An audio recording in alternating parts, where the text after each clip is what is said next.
Estimados participantes, muy buenas tardes, ¿cómo están? Bienvenidos. El día de hoy tenemos nuestra sesión de recuperación con nuestro querido doctor, el doctor Frank García Asencios, quien es abogado y magíster en Derecho Empresarial por la Universidad de Lima, Master of Laws and LL Specialization in Business and Commercial Law por la Universidad de Hawái at Manoa, en Estados Unidos, con especialización y experiencia en arbitraje, negociación, administrativo, regulación, contratación pública y privada, salud, seguros, empresarial, consumidor, disciplinario y gestión pública. Del mismo modo, nuestro estimado doctor es consultor legal, árbitro y conciliador extrajudicial acreditado en Ministerio de Justicia y Derechos Humanos, con más de 15 años de experiencia profesional en el sector privado y público, donde ocupó diversos cargos, tanto de gerencia pública como jefaturas y secretarías técnicas. El doctor Frank también es profesor universitario y expositor en diversos eventos académicos, así como también investigador con publicaciones en Derecho y miembro del Club Español del Arbitraje con sede en Madrid. Estimado doctor, le queremos brindar el más afectuoso saludo de parte de nuestro decano y de nuestra directora académica, la doctora Minerva Córdoba Sena, por compartir el día de nosotros esta sesión. Lo dejamos a cargo, doctor, para poder iniciar su presentación. Muchas gracias, doctor Dávila. Agradeciendo a la doctora también, eh, a las doctoras, al señor decano, en especial a la dirección académica y promoción cultural, a la doctora Minerva Córdoba.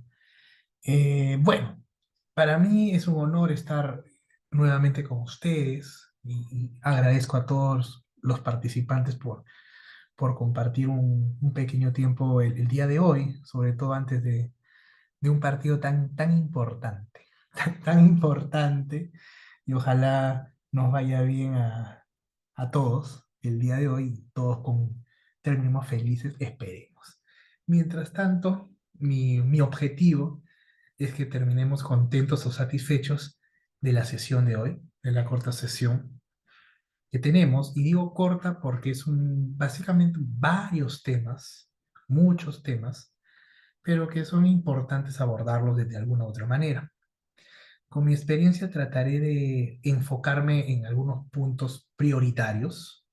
Igual ya envié esta presentación a la dirección, al colegio, para que puedan remitirlos a ustedes y puedan ver en detalle ya cada diapositiva, ¿no? Si tuvieran mayor duda. Entonces, si tuvieran alguna duda en sí, agradezco de que sea por el chat o levantan la mano. Yo creo que lo hacemos más rápido por el chat, como ustedes deseen. En realidad, eh, lo mejor es, si quieren hacer mientras voy conversando o dialogando sobre algún tema en particular, tienen alguna duda, lo formulan por el chat y respondo inmediatamente.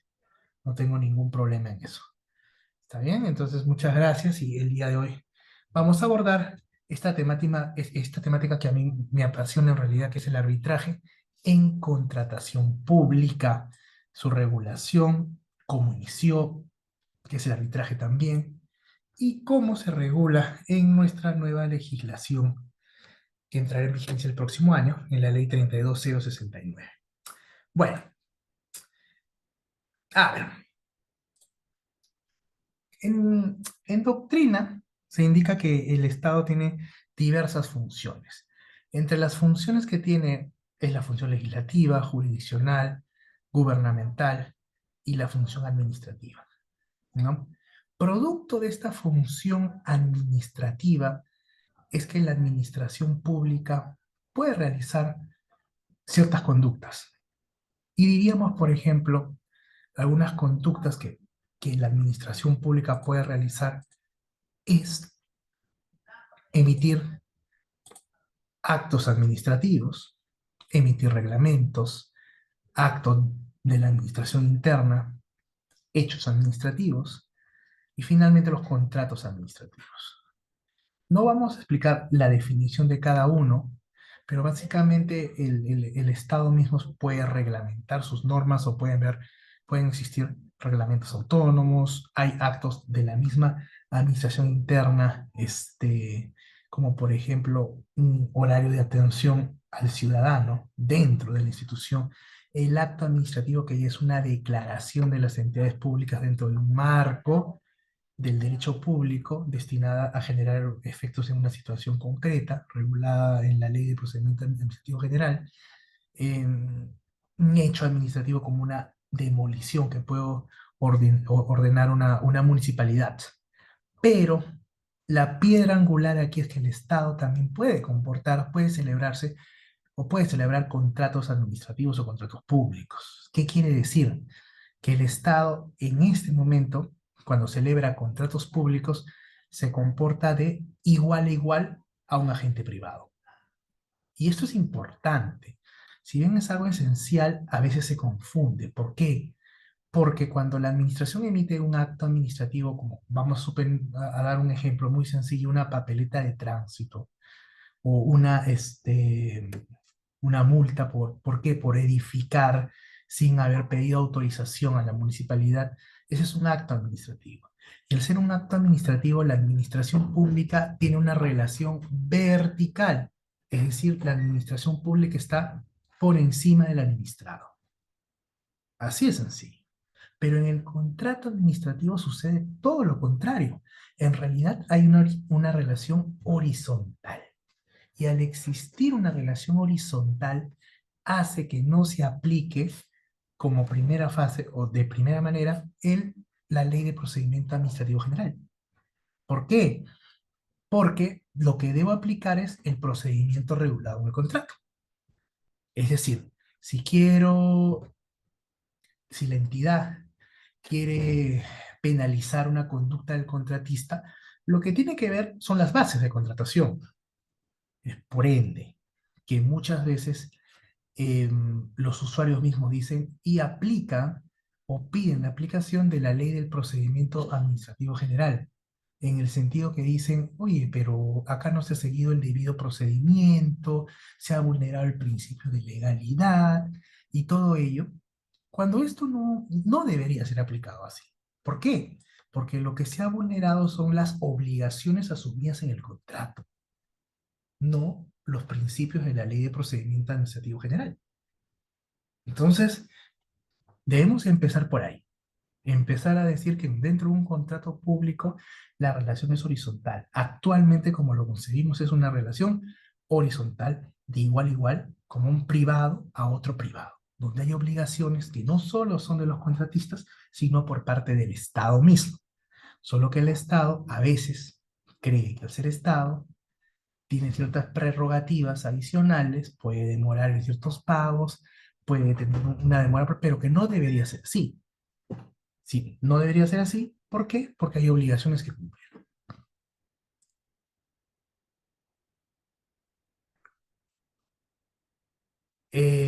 Sí, muy buenas tardes, Laura.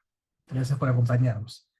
Entonces, teniendo muy en claro que el contrato público es una de la modalidad, una manifestación de la, de la función administrativa, no la única, es una, que es el objeto de estudio del día de hoy. Para entender la noción, podríamos decir que hay clases de contratos. ¿Por qué? Y acá vamos a ir a la carne del asunto. No voy a leer más de las 35 o 40 diapositivas que tenemos, pero creo que estas primeras láminas nos dan la noción para interiorizar sobre qué trata un arbitraje en contratación. Y depende mucho de la naturaleza del contrato. ¿Por qué? En los años 2000, cuando recién empezamos a tener una práctica arbitral importante en materia de contratación pública. ¿Y por qué es que empezamos a tener una práctica importante? Porque el arbitraje se hizo obligatorio en materia de contratación pública. ¿Qué quiere decir? Que todo contratista que contrate con el Estado, es decir, adquiera bienes, bueno, brinde bienes, brinde servicios, ejecute obras o brinde alguna consultoría, esos conflictos como regla general debían someterse al arbitraje. Toda una revolución mundial, porque el arbitraje, su esencia general es la voluntariedad, no la obligatoriedad. En ese sentido, ya en los años 2000, habían laudos que muchos árbitros está bien preparados, guiados, en su mayoría civilistas, citaban algunos pronunciamientos del common law, algunos pronunciamientos en Estados Unidos, en Lane Case, e incluso se veía, ¿no? Entonces el legislador vio, oye, pero este es un contrato público. ¿Por qué le das una interpretación como si fuera un contrato privado? Y ese es el quid del tema. ¿Por qué el quid del tema? La línea del por qué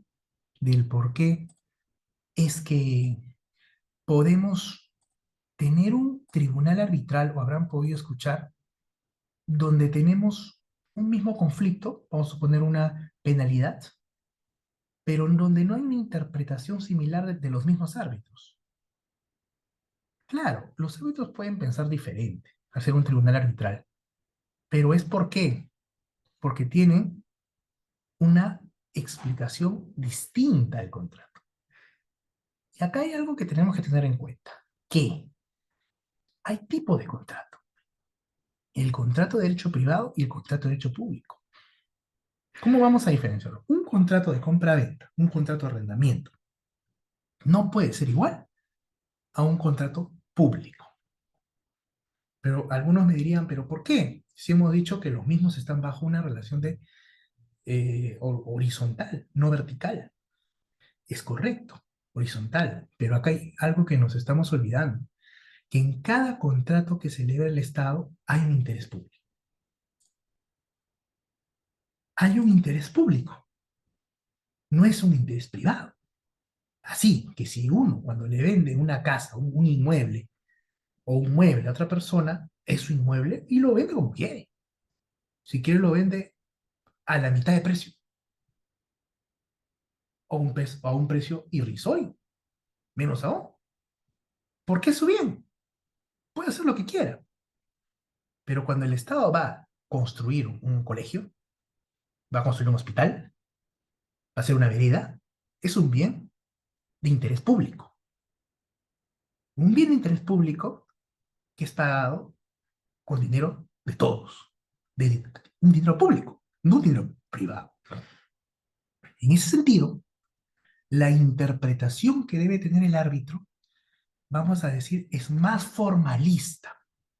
¿Por qué? Porque debe aplicar con mayor celo la ley de contrataciones del Estado y su reglamento. Ujú.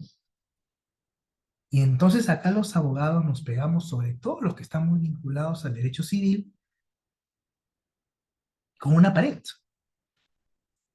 Y ahora les voy a poner un caso para que vean esto. Nos pegamos con una pared, porque muchos de los civilistas están en la onda de actos propios, buena fe contractual.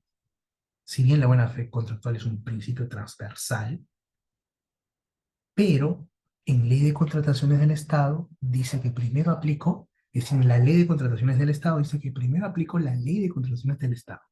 Luego, bueno, primero la Constitución. Segundo, la ley de contrataciones del Estado.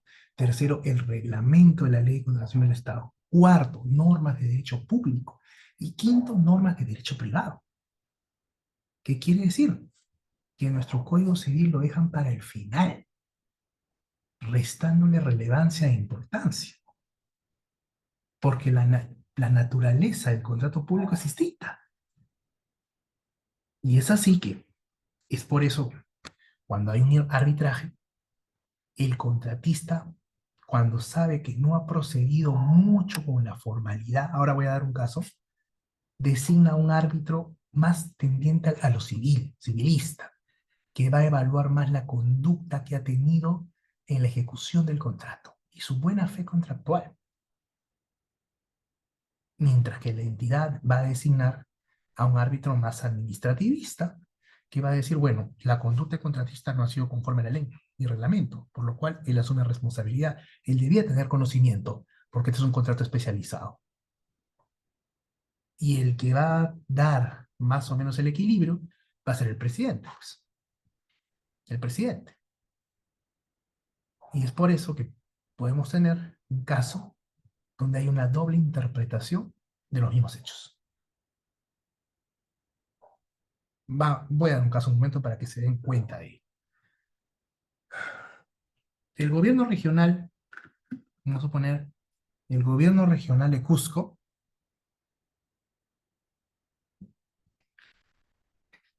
o de Arequipa, gobierno regional de Arequipa, eh, adquiere instrumentos musicales. Instrumentos musicales. ¿Para qué? Para los colegios, en realidad para la Dirección Regional de Educación y para que se distribuya a los colegios, para los alumnos que estudien música. Ese contrato da un plazo para que se ejecute en 60 días, calendario. El día 58, la misma entidad le envía un correo electrónico al contratista y le dice, trae o lleva los instrumentos musicales a la sede central del gobierno regional. Y el contratista le dice, oye, pero según el contrato, según las bases, yo debo entregar los instrumentos a cada colegio, que son 5 colegios, por ejemplo, a 5 colegios. La entidad le dice, no, no hay ningún problema. Te enviamos un memo formalmente para que tú los entregues a la sede central, porque el fin de semana va a venir la prensa y el gobernador quiere mostrar los instrumentos que ha adquirido a favor de los niños. Entonces, tú como contratista confías y dices, ah, perfecto, si me envías una comunicación formal, por supuesto, lo hago. El contratista recibe la comunicación formal y lleva los instrumentos a la sede central. Lleva a la sede central, cumple, espera la conformidad de la prestación,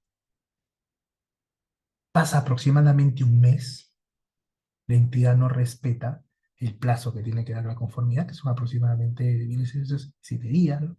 7 o 10 días, no más, y nunca llega a la conformidad. Y más bien lo que le llega es una penalidad por mora. Y le dice, oye, a la fecha no has entregado los bienes. El contratista dice, oye, pero yo he entregado. No, tenías que entregar en los colegios. Oye, pero si tú me has enviado una comunicación para remitirlo a la sede central. Dice, no, te puede haber enviado mi administrador, mi jefe de logística, mi analista, lo que sea. Pero nosotros no hemos modificado el contrato. Y es una modificación formal. Tú tienes que cumplir conforme a las bases. Inmediatamente el contratista recoge los instrumentos y los lleva a los colegios. Pero ya tiene como 35 días de penalidad por mora. La pregunta sería, ahí a ver si nos animamos por el chat. Oye, si seríamos árbitros, ¿la penalidad es correcta? ¿Es correcta? ¿Está bien? ¿O la penalidad es incorrecta o es abusiva? Solo habrían dos respuestas. Y le digo que piensen como árbitros porque el contratista lo que va a hacer frente a esa penalidad impuesta por la entidad, va a decir, va a cuestionar en un arbitraje y va a pedir que deje sin efecto. Se deje sin efecto la penalidad. Mientras que la entidad va a decir que hace una penalidad bien impuesta, porque el contratista no ha cumplido conforme a las bases. Y ahí está el arbitraje. Ese es. Ese es el arbitraje. Entonces, tendríamos un razonamiento. ¿Usted qué piensa? A ver, chicos. A ver. ¿Qué piensan en el chat? A ver. Que el contratista tendría la razón. Es una penalidad abusiva, es una penalidad correcta, bien aplicada, abusiva. ¿Qué piensan? A ver, al menos un mensaje. A ver. Laura, presente, presente. Ya, nadie se anima, ya se irán animando entonces. Se irán animando. Entonces, lo que yo veo es que si yo interpreto que es un contrato como un contrato civil, de naturaleza civil. Obviamente, mi interpretación como árbitro sería, oye, acá hay una mala fe, actos propios por parte de la entidad, que ahora no puede responsabilizar sobre el contratista, por lo cual se deja sin efecto la penalidad. Si yo veo el contrato dentro de un marco de derecho público, diría que primero aplico la ley de contrataciones del Estado, el reglamento, donde dice que las obligaciones tienen que cumplirse conforme al contrato. Y son bases, y son partes integrantes del contrato, las bases integradas. Por lo cual, las bases integradas, al decir que las obligaciones debían ser, que los bienes debían ser entregados en los 5 colegios y no fueron entregados, entonces el contratista está bien penalizado. ¿Ya? Entonces hay una doble interpretación, hay que tenerlo en cuenta. ¿Mm? Entonces, pero hay que entender que es distinta naturaleza y eso es un punto que a veces no se entiende o los abogados no entienden. Y tercero, no, tampoco es un contrato de derecho social, pues, ¿no? Un contrato de derecho social puede ser un contrato de trabajo, ¿no? Incluso podría ser un contrato dentro del marco de la seguridad social misma, un seguro complementario de trabajo de riesgo. Es decir, ahí hay un proteccionismo y hay una interpretación pro trabajador, ¿no? Pro trabajador o, o muchas veces pro asegurado, en todo caso, ¿no? Entonces, hay clases de contrato y en el contrato público es más rígido. ¿Por qué? Porque hay intereses públicos atrás que debemos velar. Entonces, diríamos que para hablar de un poco de teorías, antes se tenía la concepción que el Estado tenía dos personalidades, ¿no? Que eso ya quedó en desuso, ¿no? Es decir, a veces el Estado se comportaba como un privado con prerrogativas exorbitantes, ¿no? Especiales. Bueno, era superior muchas veces que a un privado. Y decía, entonces podía resolver unilateralmente un contrato sin ninguna motivación, ninguna causa. Eso se ha superado. Y a veces se comportaba de una manera distinta, de manera privada. Pero el día de hoy, como ya he indicado, tenemos que indicar que el contrato tiene una personalidad única. Hay un hecho determinante, el contrato de la administración pública y las atribuciones del Estado están en la ley. Es decir, el Estado se comporta de igual a igual ante cualquier contratista. Y está bien, puede tener ciertas atribuciones especiales como Estado, pero no son prerrogativas exorbitantes, ¿no? Ciertas atribuciones como que, por ejemplo, resolver un contrato sin apercibimiento, cuando el contratista tiene acumulado un monto máximo de penalidad, por ejemplo, 10%. Doy un ejemplo, ¿no? Entonces, hay que entender que tiene una única personalidad. Entonces, con todo esto, diríamos que el contrato público es un acuerdo para crear o regular, modificar o extinguir una relación jurídica patrimonial donde una de las partes es la administración pública. Donde una de las partes es la administración pública. Cualquiera que esté en el artículo 1 de la Ley de Procedimiento Administrativo General, donde dice cuáles son las administraciones públicas. Entonces, diríamos que ese es un contrato público y que hay 3 elementos para ver que un contrato es público. Que la administración pública es parte, que sea sobre bienes, servicios y obras, y tercero, que sea con dinero público.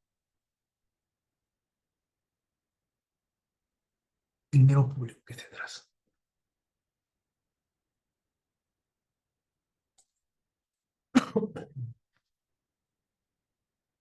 Lo que estamos estudiando ahora está dentro del marco general. Cuando hablo de ley de contrataciones del Estado, y acá también tengo que precisar algo, ¿no? Porque muchas veces hablamos, contrato público, ley de contrataciones del Estado. No, no necesariamente. Contrato público puede estar regulado, aplicamos la ley general, pero hay supuestos excluidos también de la ley general, que es un contrato público. Y hay regímenes especiales, como la ley con reconstrucción con cambios, que es un régimen especial donde no se aplica la ley de contrataciones del Estado también. Es como ayoga simili al derecho disciplinario, ¿no? El marco general es el de servir, el de servicio civil. pero hay marcos disciplinarios especiales, como el policial, el militar, el de la Contraloría, el tan cuestionado de la Contraloría General de la República. Entonces, hay regímenes especiales de los procuradores públicos también. Entonces, lo mismo sucede en contratación pública. En la clase, cuando yo hablo de contratación pública, estoy hablando dentro del marco general, la 32069, marco general. Y así, teniendo en claro qué es un contrato público, qué es un contrato público,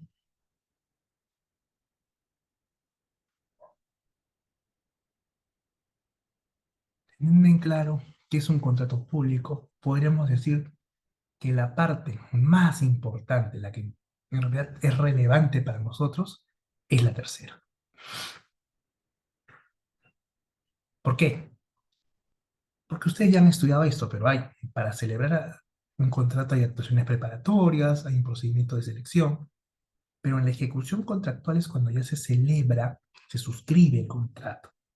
Entonces, los mecanismos de solución de controversias, los mecanismos de solución de controversias, en especial el arbitraje, bueno, y también la Junta de Resolución de Disputas o de Prevención y Resolución de Disputas, se aplican cuando durante la ejecución del contrato.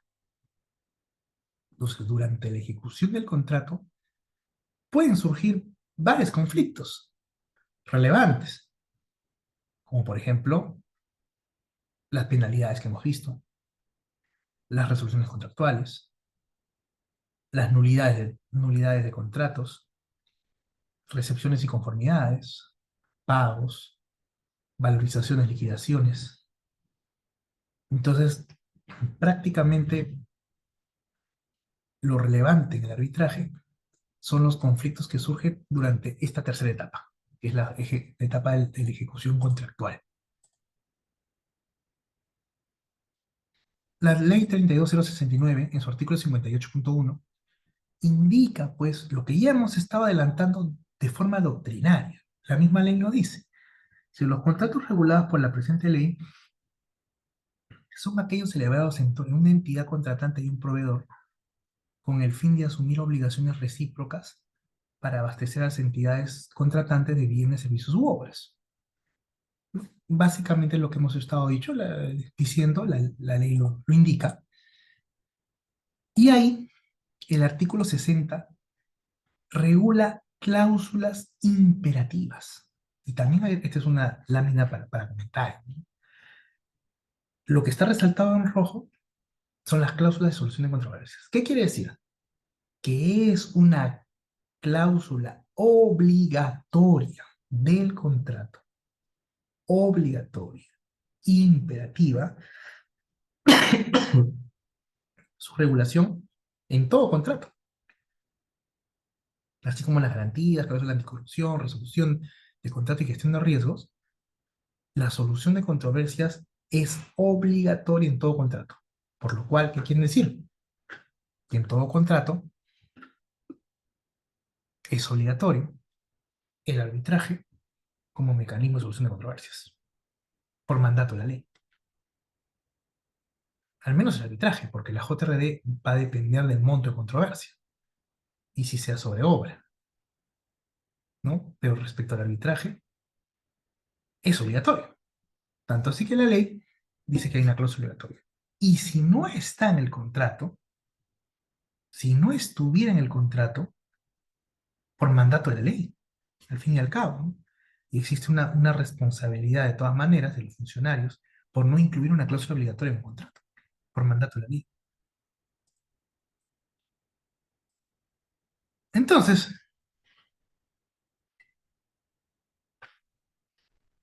ya llegando al arbitraje, llegando, ¿no? Entonces, ¿cómo soluciona sus problemas el Estado?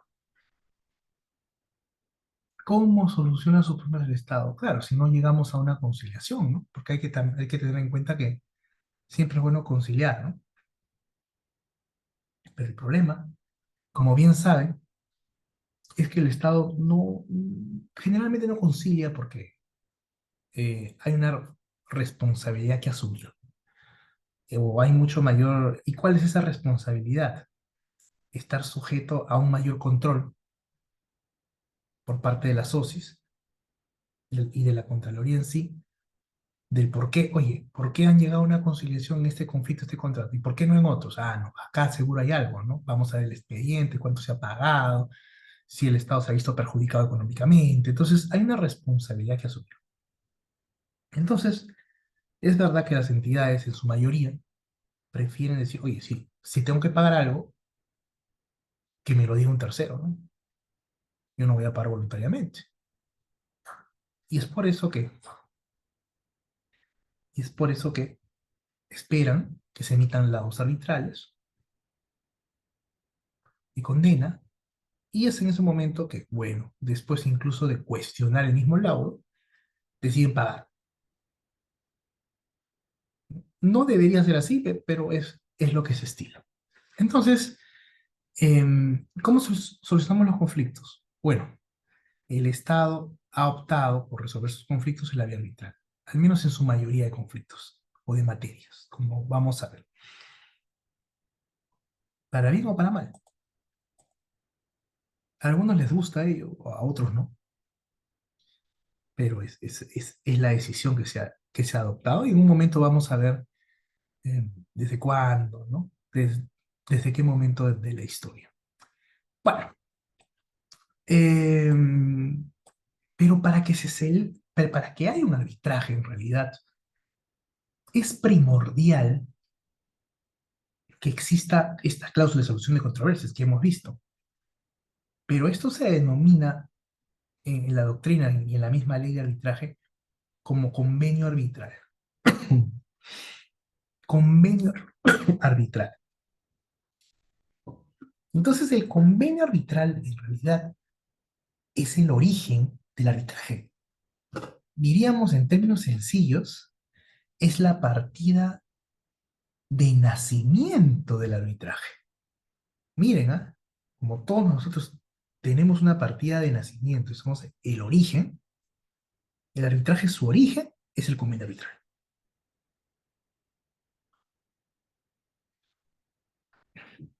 Un convenio arbitral que acredita la existencia de un acuerdo tanto del contratista como de la entidad para ir a un arbitraje. Incluso más allá, no solo la voluntad para ir a un arbitraje, sino ante qué tipo de arbitraje. Ad hoc, institucional. Bueno, estos siempre son de derecho, pero lo que sí podría decir es nacional internacional o internacional también, porque esto se da en los contratos de concesión, que no está dentro del marco de la ley de contrataciones del Estado, tiene una regulación especial, distinta, pero muchos en el marco de la concesión también dicen, ¿no? Si las controversias son jurídicas y son hasta 20 millones de dólares, el arbitraje será nacional y será administrado por el Centro de Arbitraje de la Cámara de Comercio y Lima. Pero si la controversia es mayor a 20 millones de soles, dice, el arbitraje es internacional y será sometido al CIADE. Listo. Entonces, también hay una decisión dentro de este marco de arbitraje de concesiones. Va a depender de la voluntad de las partes. Acá sí también hay que dar una reflexión, porque alguno podría decir, oye, pero ¿qué voluntad de las partes si es que la ley impone la obligatoriedad? ¿Cómo podremos decir obligatoriedad de las partes? Diré voluntariedad de las partes. Y tal vez no le falte razón, pero la interpretación que se le da mayoritariamente a esto es que cuando el contratista decide participar en un procedimiento de selección, el contratista decide someterse voluntariamente a las reglas de contratación que tiene el Estado. Y una de esas reglas es que en caso ocurra un conflicto, en caso ocurra un problema dentro de la ejecución contractual, sean resueltos mediante arbitrajes o u otros mecanismos como la Junta de Prevención y Resolución de Disputas. Podría ser, si es que está incorporado en el contrato. Entonces, eso es el contratista lo acepta voluntariamente, simplemente por participar en el procedimiento de selección. Entonces hay que ver, el convenio es trascendente, es importante. No solo porque dice que es un arbitraje, sino ante qué institución arbitral también. Y hay temas ahí procedimentales importantes. Incluso el convenio arbitral podría fijar, cosa que no es recomendable, pero podría fijar eh, qué cualidades deberían tener los árbitros, ¿no? Por ejemplo, no se acostumbra, pero si es un tribunal arbitral, podrían pactar las partes que los árbitros tengan una experiencia acreditada de más de 10 años en materia de contratación pública. Podría ser. Las partes son libres de... El convenio es trascendente. Es la partida de nacimiento. Y básicamente acá es qué debe contener un convenio arbitral, algo que ya he estado comentando, ¿no? ¿Qué debe contener un convenio arbitral? Si es institucional o ad hoc. Vamos a hablar sobre el ad hoc en un momento, ¿ya? La nueva ley de contrataciones del Estado ha regulado que los arbitrajes no podrán ser ad hoc si es que el monto de la controversia supera las 10 UITs. Estamos hablando de alrededor de 55 o 60 mil soles, por lo cual prácticamente ha matado al arbitraje ad hoc. Ahora tenemos arbitraje institucional. Y es por eso que se han creado más instituciones arbitrales y se vienen creando más instituciones arbitrales. También contiene el convenio arbitral si el tribunal arbitral es un tribunal arbitral colegiado, unipersonal, un solo árbitro, tres árbitros. Si es de derecho de conciencia, bueno, el arbitraje de contrataciones es de derecho. La, la ley lo impone, bueno, en lo que es ley de contrataciones del Estado, ¿no? Pero lo que son asociaciones públicas privadas que no están dentro de este marco, se da la posibilidad de que pueda haber arbitraje de conciencia. Y este convenio arbitral, ¿dónde debe estar redactado? Por escrito. La norma pone por escrito esto. Escrito. Bueno, el término escrito, según nuestra ley de arbitraje, que es un decreto legislativo 1071, debe ser entendido no por un documento como vemos en la imagen, ¿no? Un documento escrito, ¿no? Sino cualquier documento que permita que sea consultado, que sea accesible de forma posterior. Es decir, de la existencia del convenio arbitral. Nuestra ley de arbitraje no impone ninguna formalidad, es decir, que el contrato tenga que estar legalizado, o sea, el contrato, ¿no? Con firma legalizada, se le va a escribir en escritura pública, nada de eso.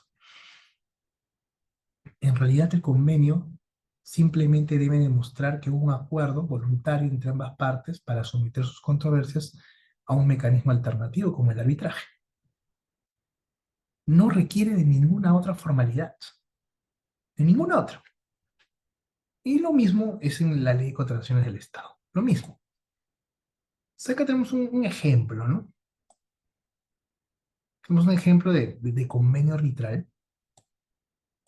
Dicen, ambas partes acuerdan de manera voluntaria que toda la desavenencia, litigio o controversia que pudiera derivarse de este contrato, convenio o acto jurídico, em, incluida de su nulidad o invalidez, serán resueltas a través del arbitraje popular, bueno, mediante fallo definitivo de conformidad con los reglamentos del Centro de Arbitraje Arbitra Perú, que es el centro de arbitraje que tiene el Ministerio de Justicia, a cuya administración y reglamentos y decisión se someten las partes en forma incondicional, declarando conocerlas y aceptarlas en su integridad. El arbitraje será de derecho, y sea resuelto por un árbitro único, el mismo que será elegido por el centro de arbitraje. Asimismo, las partes acuerdan conceder al árbitro las facultades para la ejecución forzada del laudo, eso es algo especial que consignan ahí, y listo. Entonces, es una cláusula arbitral común, modelo. Cada centro de arbitraje generalmente tiene su cláusula arbitral modelo, ¿no? Pero sí lo que tengo que indicar acá es que si hubiera alguna contingencia sobre el convenio arbitral, si hubiera alguna contingencia sobre el convenio arbitral, porque puede existir un convenio arbitral patológico, es decir, como no está redactado correctamente, es patológico, cualquier conflicto sobre este, los árbitros son los que conservan un principio que es trascendental en el arbitraje, que es el principio de competencia en la competencia, o competence competence, por el cual los mismos árbitros resuelven sobre su competencia. ¿Qué quiere decir? Que los mismos árbitros resolverán sobre si el convenio arbitral es válido o no es válido, ¿no? Si es eficaz o no es eficaz, si existe o no existe. No es que otra autoridad tenga que entrometerse. Entonces, el arbitraje tiene unos principios bastante sólidos, fuertes, em, que los propios árbitros evalúan su competencia primero. Evalúan. Y dicen si son competentes para evaluar el fondo. Si no son competentes para evaluar el fondo, lo que va a suceder es que se declaren incompetentes y el demandante tenga que iniciar su demanda judicial en la vía judicial o en la vía arbitral que corresponda. Porque lo que sucede muchas veces, lo que lamentablemente está sucediendo, es que algunos contratistas van a centros de arbitraje que nadie conoce, completamente desconocidos. Ahí no está lo mal, porque puede existir un centro de arbitraje no conocido, pero que tenga buenas prácticas arbitrales. Pero el problema viene cuando este centro de arbitraje no conocido acepta un arbitraje donde, por ejemplo, en su cláusula arbitral se han sometido al Centro de Arbitraje Colegio de Abogados de Lima. ¿Y por qué el contratista va a un centro y el centro de arbitraje acepta este que nadie conoce? Un conflicto donde las partes han pactado que el arbitraje sea administrado en el Centro de Arbitraje Colegio de Abogados de Lima. Parece raro, ¿no? Parece rarísimo. Entonces lo que los árbitros tendrían que hacer en ese arbitraje iniciado en este centro que se desconoce es declararse incompetente, pues. Claro, obviamente, si la entidad también rechaza esto, porque puede haber una modificación del convenio arbitral también, una variación. Entonces, si rechaza la entidad, el árbitro tendrá que declararse incompetente, pues, y decir que este centro de arbitraje que nadie conoce no es competente, pues, para administrar este arbitraje.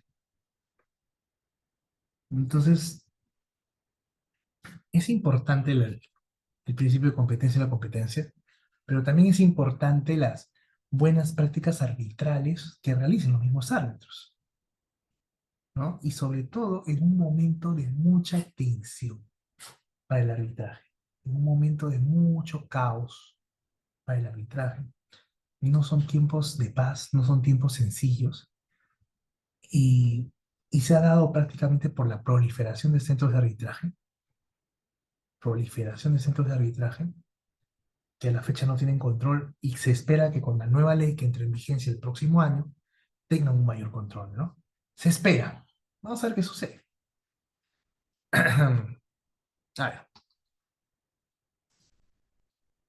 A ver, a ver, a ver. Bueno, habíamos visto la cláusula arbitral, el convenio arbitral por referencia, es decir, que no está en el mismo contrato, sino está en otro documento, pero que hace referencia al contrato. Está por separado, por referencia. Y también por un intercambio de documentos también podría darse, ¿no? Que sea más, es decir, yo presento una demanda, que es lo que decía, vamos a decir una solicitud arbitral, en este centro de arbitraje que nadie conoce.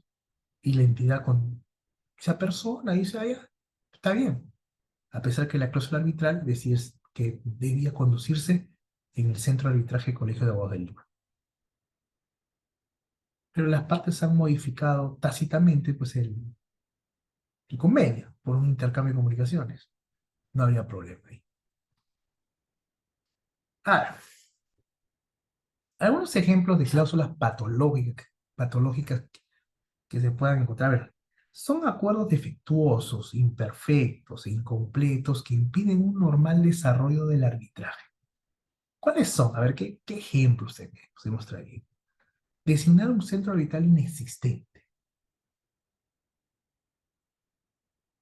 Cláusula donde se redacte privilegia a una de las partes para designar a más de dos árbitros, lo cual es completamente nulo, según la ley de arbitraje. Reglas inexistentes.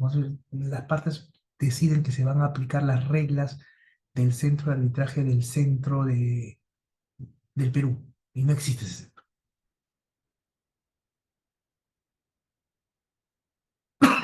Ah, un ejemplo.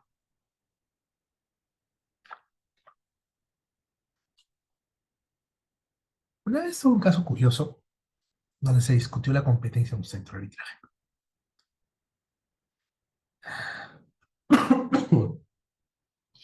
Pero era un arbitraje medio extraño. Extraño por ser diplomático. Vamos a ver. Existe el centro de arbitraje de la Cámara de Comercio de Puno. ¿Eh? Pero la denominación de este centro de arbitraje creo que es el Centro de Arbitraje de la Cámara, Producción, Turismo de Puno. Pero las partes pactaron en su convenio arbitral que las partes se someten al Centro de Arbitraje de Puno, de la Cámara de Comercio de Puno. Entonces, quien demanda la entidad, el contratista, presenta su arbitraje en un centro de arbitraje aquí en Lima, en la ciudad de Lima, y dice, presento mi arbitraje acá. Pa, perfecto. El gobierno regional de Puno inmediatamente interpone una excepción de incompetencia del centro de arbitraje y del futuro tribunal arbitral. Porque dice la entidad que ambos habían pactado en el contrato y hace un print de pantalla en su documento que el centro de arbitraje competente sería el centro de arbitraje de la Cámara de Comercio, por dar un ejemplo. Se le corre traslado, el centro corre traslado al contratista sobre esta objeción al arbitraje, era una objeción. Y el contratista dice, no, pero el centro de arbitraje de la Cámara de Comercio de Puno no existe. ¿Por qué no existe? Porque ese centro de arbitraje de la Cámara de Comercio de Puno es centro de arbitraje de la Cámara de Comercio, Producción, Turismo de Puno. Por ende, en realidad lo que ha sucedido es que se ha designado un centro arbitral inexistente. Y según la ley de arbitraje, específicamente su reglamento, indica que en caso se designe un centro de arbitraje inexistente o no se designe un centro de arbitraje, la parte interesada podrá iniciar un arbitraje ante cualquier centro de arbitraje, ante cualquiera. En esa línea, yo contratista, inicio, inicio este proceso en el centro de arbitraje y se genera un tema de competencia. Pues. Un tema de competencia que no es un caso extraño, es un caso que se está dando en reiteradas oportunidades. ¿Y por qué se da? Porque quieren direccionar dónde se gestiona el centro de arbitraje muchas veces. Entonces, se evaluó el caso, se vio el caso bien. Y bueno, recuerdo que el tribunal arbitral se declaró incompetente, ¿no? Incompetente, pero hubieron unas luchas internas, diría, dentro de las deliberaciones, ¿no? deliberaciones, donde las dos posiciones eran, oye, pero la voluntad para someterse a un centro de arbitraje debe ser literal, textual, ¿no? Mientras que otros, donde me incluía, decían, no, si yo digo Cámara de Comercio de Lima, es Cámara de Comercio de Lima, no es Centro de Arbitraje Nacional e Internacional de la Cámara de Comercio de Lima. Ya se entiende que hay una voluntad de las partes para someterse a ese centro de arbitraje. Entonces, ahí también hay ciertos problemas, muchos, ¿no? En la competencia. ¿Y es por qué? Porque es un convenio arbitral patológico. Hay que darle una interpretación ahí.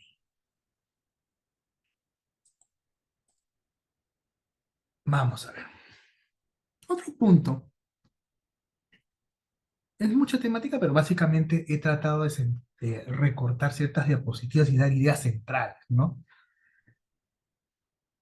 Es un convenio arbitral se podría decir de muchos temas, ¿no? El convenio arbitral este, puede ser a través de cualquier medio, grabación. Entonces, hay mucho, mucho por hablar. Pero creo que es importante para la sesión de hoy esto, ¿no? Hay una cláusula que es trascendente en nuestra ley de arbitraje. Una cláusula que es el artículo 14, que muchas veces no se comprende, tanto de un lado como del otro. Tanto de un lado como del otro. Y por eso una crítica, para ambos lados.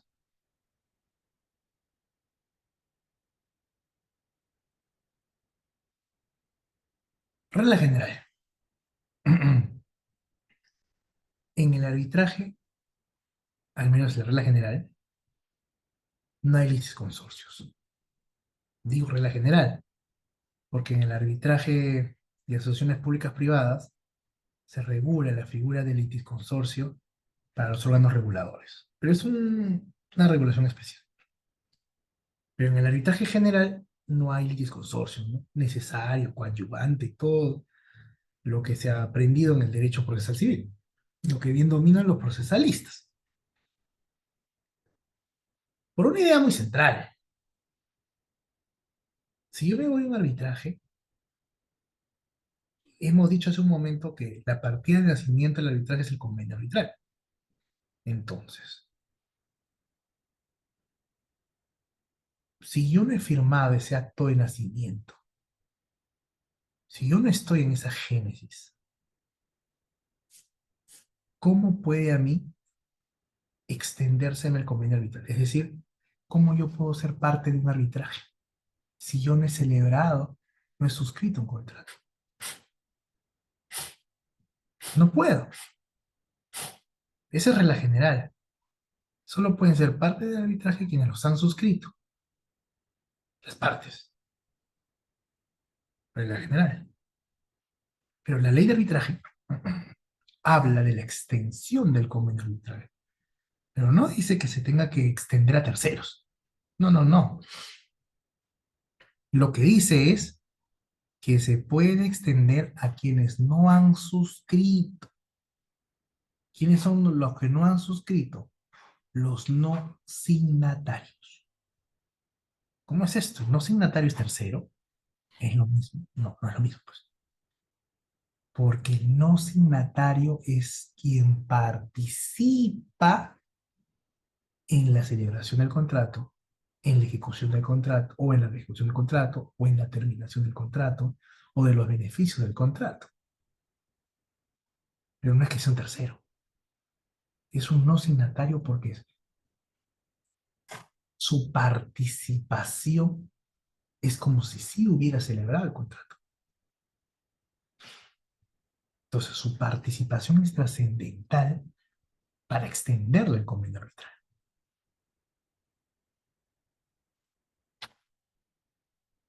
Así, por ejemplo, en la doctrina, Talero indica, sin ser cobijados aparente o formalmente por el respectivo pacto arbitral, se extienden vinculados materialmente por este último, ¿no? No formalmente, no, materialmente. Materialmente, dice, adquiriendo la condición de partes en el proceso arbitral correspondiente. De partes.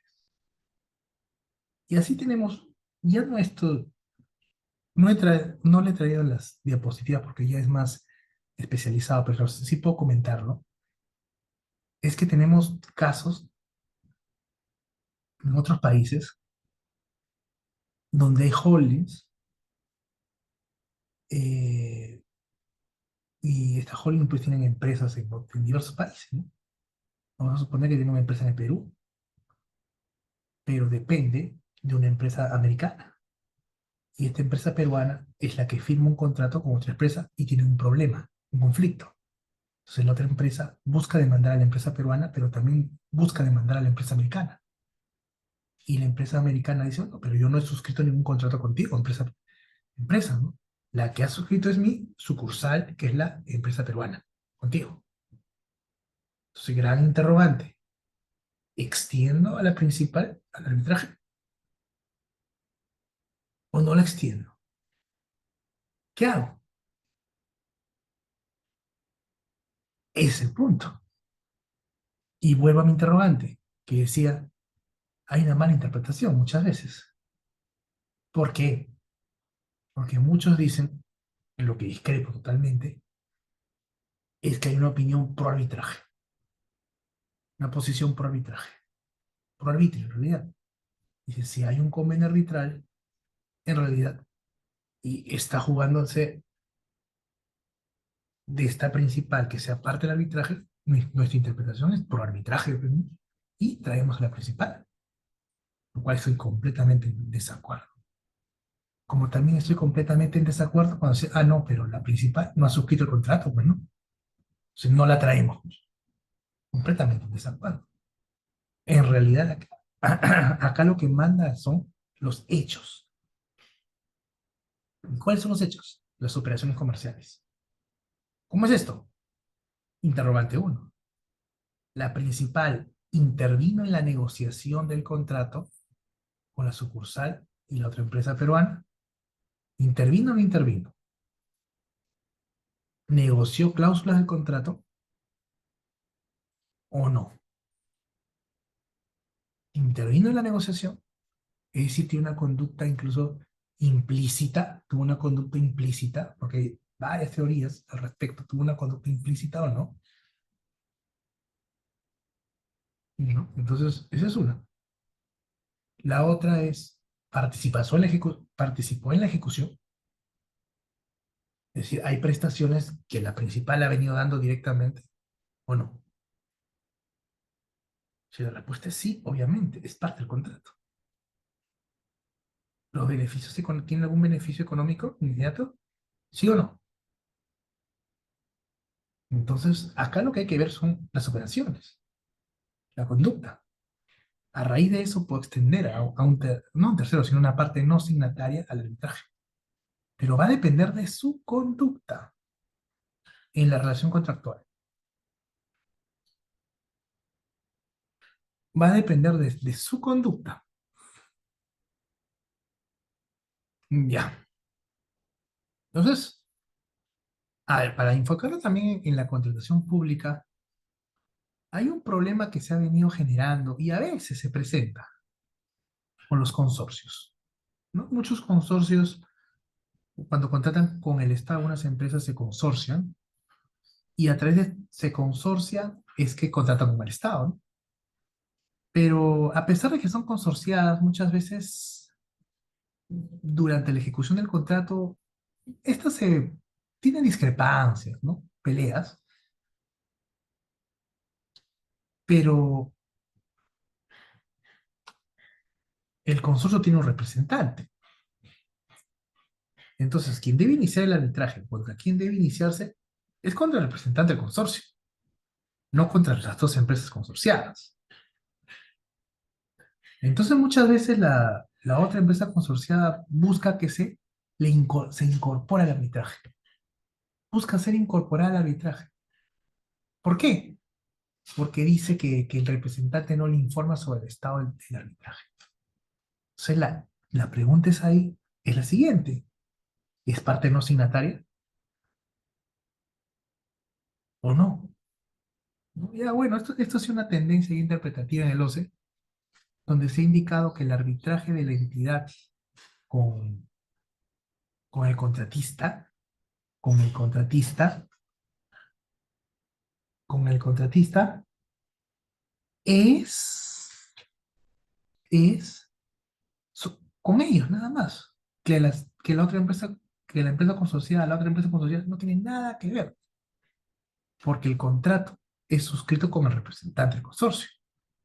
Y por ende las partes es el Estado y el representante del consorcio. Y es un punto importante también a tener en cuenta. Bueno,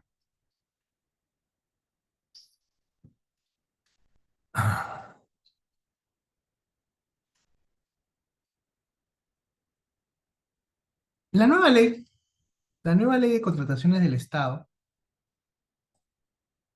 en su artículo 76, regula los mecanismos de solución de controversias. Lo que bien habíamos dicho que es una cláusula obligatoria. En este artículo 76, en este artículo 76, se regulan los mecanismos de solución de controversias. Antes solo era conciliación y arbitraje, es lo que decía la ley, ¿no? Conciliación o arbitraje. Luego, con la 30057 se reguló conciliación o arbitraje y a la Junta de Resolución de Disputas. Ahora se han ampliado los mecanismos, ¿no? Y vamos a ver esto.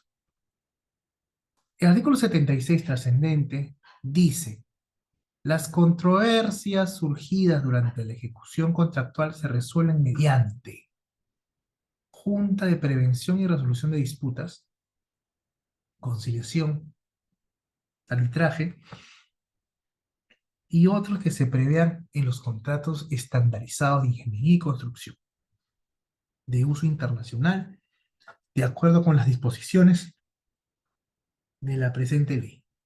Vamos a explicar esto.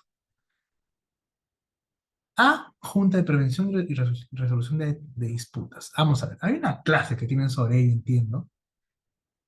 No sé si la han tenido o no aún, pero sí lo que puedo decir es qué es una Junta de Prevención y Resolución de Disputas.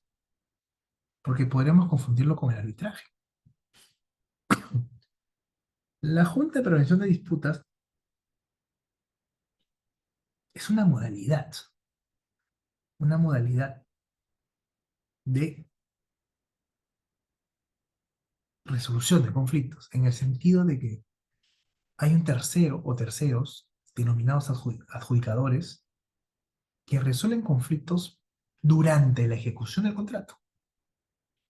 Entonces la interrogante sería, pero en el arbitraje no sucede lo mismo. ¿Acaso los árbitros no resuelven conflictos también? Sí lo hacen, pero la JRD es más expeditiva, en el sentido que incluso hay una cláusula por el cual en el contrato, solo se dan en algunos contratos, por ejemplo, solo obras, y la actual regulación dice por controversias mayores a 20 millones de soles es obligatorio, esa JRD, por el cual los adjudicadores pueden resolver de manera inmediata en la ejecución misma de la obra los conflictos. Y es una lógica completamente distinta al del abogado. Completamente distinta. ¿Por qué? Porque está más vinculada a la ingeniería. Está más vinculada, es decir, por ejemplo, el contratista está haciendo un puente y ve pues que las bases, ¿no? No coinciden el metraje para hacer el puente. ¿Quién soluciona esto? Acuden a la Junta y la Junta soluciona ello. Porque tal vez, ¿qué hay? Hay un adicional, tal vez. Entonces la Junta resuelve inmediatamente. Mientras que a los árbitros, yo tengo que contarle una historia. Y estamos acostumbrados a contar una historia. Una demanda, una contestación. No, acá es mucho más expeditivo. Y simplemente llevo como petitorio mi conflicto. Y los adjudicadores resolverán inmediatamente. Claro que antes notificarán a la contraparte, habrá una pequeña audiencia y bueno, resuelven los adjudicadores sin ningún problema. Y listo. Entonces, la siguiente interrogante debiera ser, ¿y los árbitros dónde quedaron? Los árbitros seguirán con su trabajo sin ningún problema. ¿Por qué? Porque después que que resuelve la JRD a través de decisiones, esa decisión podrá ser recurrida mediante un arbitraje. Podrá ser recurrida. ¿Pero cuándo? Cuando se recepcione la obra. Después de recepcionar la obra, se tendrá 30 días hábiles para iniciar un arbitraje. ¿Qué quiere decir? Que el Estado le está diciendo, oye, la decisión de la JRD son obligatorias, las cumples. Pero si estoy disconforme, manifiesta su disconformidad, pero las cumples. Y sigues con la ejecución del contrato. Hasta el final. Y solo cuando te reciban la obra, la recepción de obra, tendrás 30 días para iniciar el arbitraje. Pero antes, me ejecutas la obra. Y así, lo que busca es que pues no hayan obras paralizadas, no, hay un arbitraje de ampliación de plazo, hay otro arbitraje de una ampliación de plazo 5, otro arbitraje de ampliación de plazo 6. No, no, no. Me culminas tu obra, culminas. Prácticamente es un mecanismo contractual célebre, es un mecanismo contractual célebre, y el futuro en realidad de lo que es la construcción en el Perú. Aunque hay mucha discusión también ahí por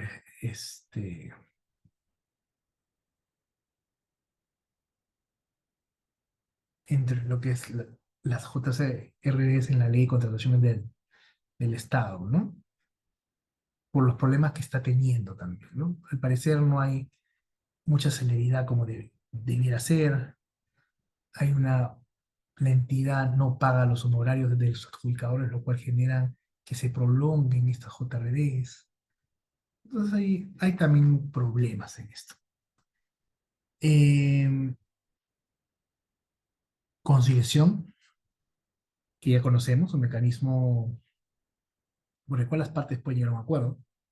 Arbitraje, que es un mecanismo voluntario para someterse a un tercero denominado árbitro, quien emite un laudo arbitral equivalente a una sentencia judicial en última instancia. Y otro punto, ya, el D, que tal vez no comprendemos a primera vista, ¿no? Que dice, otros que se prevean en los contratos estandarizados de ingeniería y construcción de uso internacional. Y acá sería la interrogante, ¿y cuáles son los otros que se prevén? Hay otros más. Hay que recordar que lo que con la construcción de por los panamericanos se construyeron diversos estadios, complejos deportivos, y muchos de estos se desarrollaron a través de acuerdos o contratos G2G de gobierno a gobierno. Y todo esto trajo, bueno, un incremento de la JRD que se le denomina Dispute Wars, pero también la aplicación de contratos NEC, la aplicación de contratos estandarizados, FIDIC, NEC, FIDIC, que son estos contratos sobre lo que están hablando, ¿no? Entonces, los contratos NEC, los contratos FIDIC, también tienen mecanismos de solución de controversias. Y la nueva ley que entra en vigencia el próximo año ha querido ampliar su gama. Y prácticamente, pues ya deberíamos estar familiarizados ya con los contratos NEC. No que ya esto es construcción, ingeniería y construcción, más complejo. A ver, los otros párrafos, el... ujú, todavía no el 76.3 que lo voy a avanzar más adelante, y el 76.4 también, pero el 76.2 vamos a leerlo en este último minuto que nos toca antes del break, programado a las 7:20. Em, las controversias se resuelven mediante la aplicación de la Constitución Política del Perú, mire, de la presente ley, reglamento, así como las normas de derecho público y las de derecho privado, que es lo que dije cuando explicamos la naturaleza de los contratos. La misma ley le da un orden de prelación. Y dice, se mantiene obligatoriamente este orden de preferencia en la aplicación del derecho. Esta disposición es de orden público. Es decir, la nueva ley también continúa en la misma línea de la 30057. ¿Cuál es? Para aplicar el derecho, las controversias se resuelven, primero aplicando la Constitución, segundo la Ley de Contratación del Estado, segundo el reglamento de la Ley de Contratación del Estado, normas de derecho público y finalmente normas de derecho privado, porque hay mucho juego civil. Es obligatorio. Y los árbitros están obligados imperativamente a aplicar esto. Si no lo hacen, es muy probable o casi probable que el laudo sea declarado nulo en el Poder Judicial a través de un recurso de anulación que la parte perjudicada presentará. ¿No? Hay muchos laudos anulados por no cumplirse este orden de prelación. Entonces, para los abogados es muy importante tener en cuenta que ya podemos intuir por qué es un arbitraje especializado en de materia de ley de contrataciones del Estado. En especializado hay un orden de prelación muy definido. Bueno, chicos, muchas gracias por esta primera parte. Por lo que me ha comunicado la organización, tenemos un break hasta las 7:40. A las 7:40 regreso.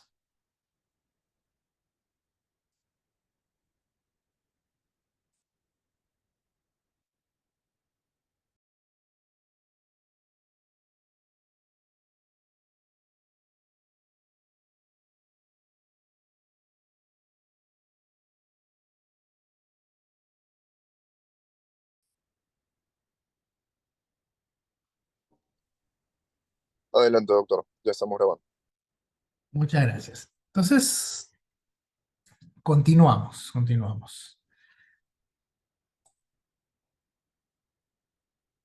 Por ahí un colega Ismael me consultó sobre bibliografía. Se la acabo de remitir por el chat, Ismael. Em, Todas están en realidad en la red, en internet. Están virtuales, así que la va a buscar por el título y las va a encontrar sin ningún problema.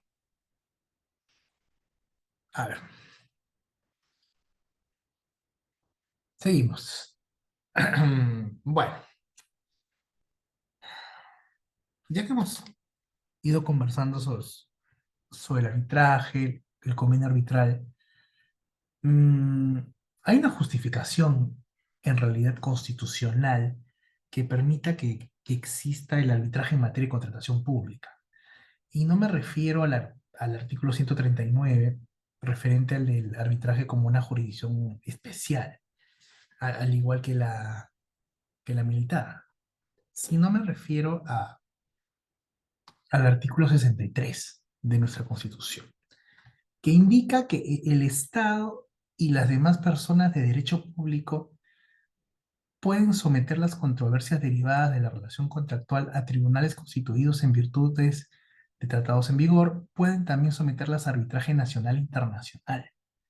Es decir, si bien es una facultad que está en la ley, como vamos a ver en el decreto legislativo 1071, también está en nuestra Constitución, ¿no? Que regula esta posibilidad.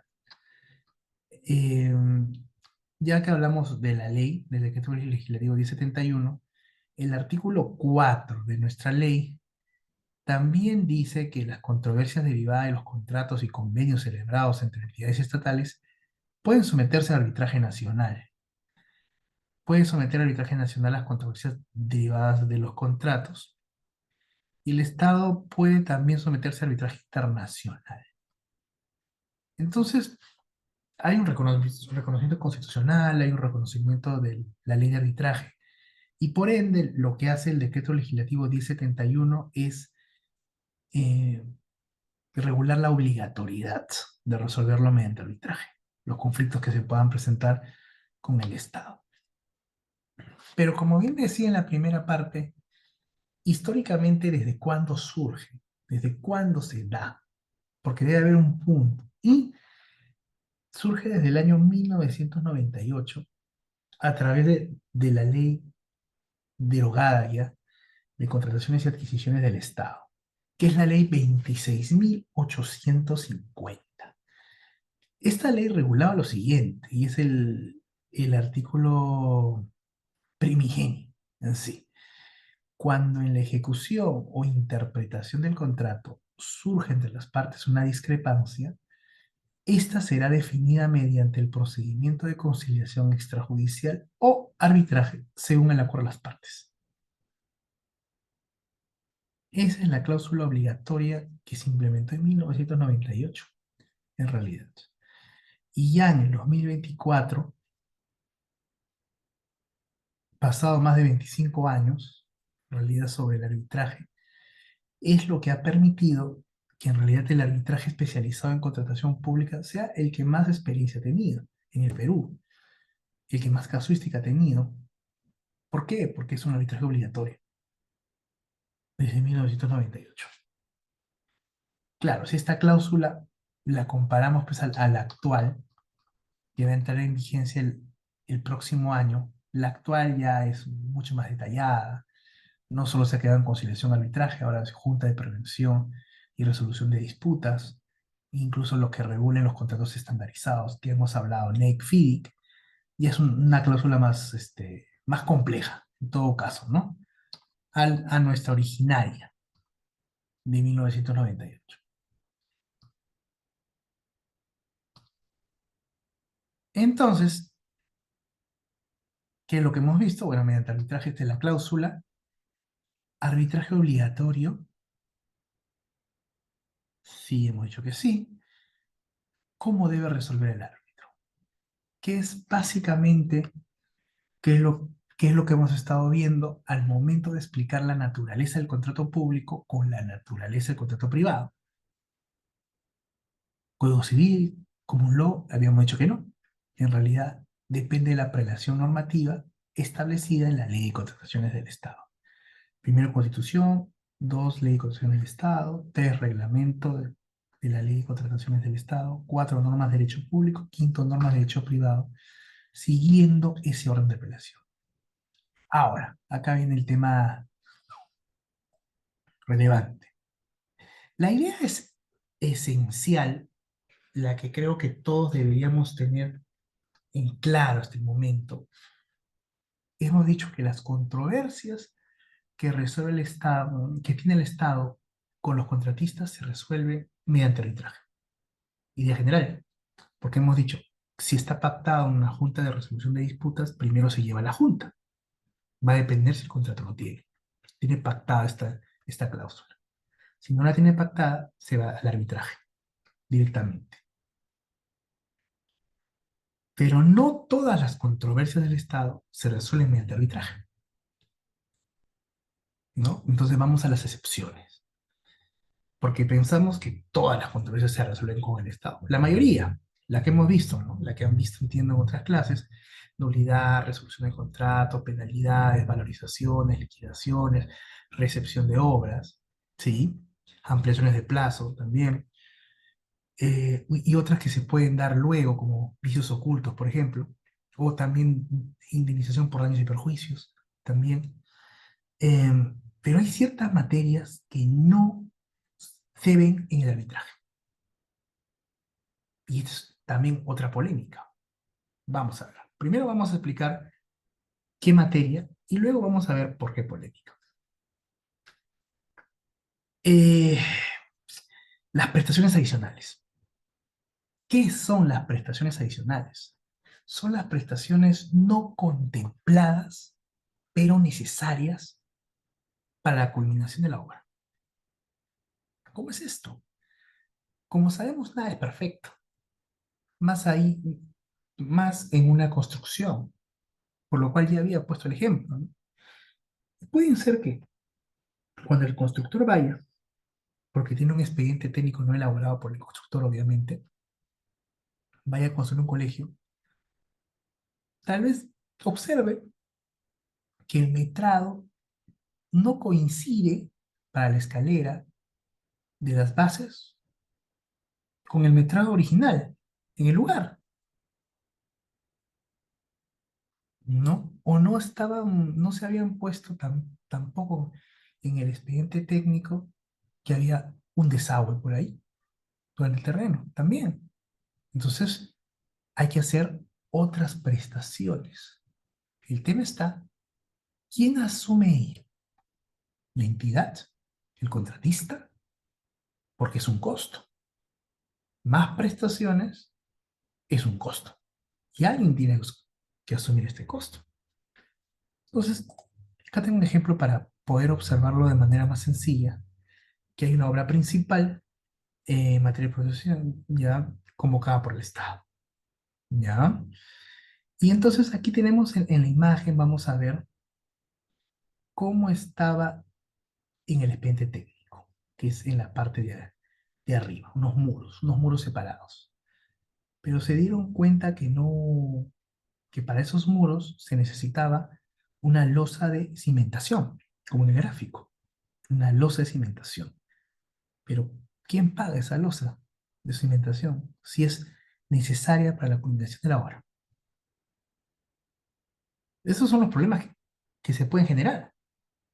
O no se había establecido pues una escalera de una salida de emergencia, por más básico que pueda sonar, pero se tiene que hacer pues, se tiene que construir una prestación adicional. ¿Por qué una prestación adicional? Porque no estaba dentro de qué, no estaba presupuestada en la obra, no debía hacerse en la obra, y prácticamente se ha celebrado un contrato sobre ciertos montos ya establecidos.